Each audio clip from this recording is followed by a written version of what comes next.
अभी आपको खबर दें, तोशाखाना केस के हवाले से चेयरमैन पीटीआई की फर्द जुर्म के खिलाफ दरखास्त पर समाअत हुई है। इस्लामाबाद हाई कोर्ट ने ट्रायल कोर्ट को कार्रवाई से रोकने के हुक्म में कल तक तौसी कर दी है। सेशन अदालत ने चेयरमैन पीटीआई पर फर्द जुर्म आयद करने का फैसला किया था। फौजदारी कार्रवाई में इलेक्शन कमीशन ने केस साबित करना है। चीफ जस्टिस की जानिब से ये रिमार्क्स दिए गए हैं। जबकि सिविल कार्रवाई अपनी जगह, क्रिमिनल में तो सज़ा होनी चाहिए। मरियम नवाज के केस में भी इस नुक्ते को तय किया गया था। जस्टिस आमिर फारूक की जानिब से ये रिमार्क्स दिए गए। इस्लामाबाद हाई कोर्ट के चीफ जस्टिस आमिर फारूक ने केस की समाअत की है। तोशाखाना केस के हवाले से आपको अपडेट कर रहे हैं।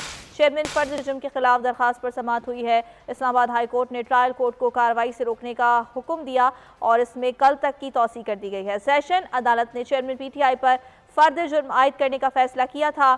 फौजदारी कार्रवाई में इलेक्शन कमीशन ने केस साबित करना है। चीफ जस्टिस की जानिब से ये रिमार्क्स दिए गए।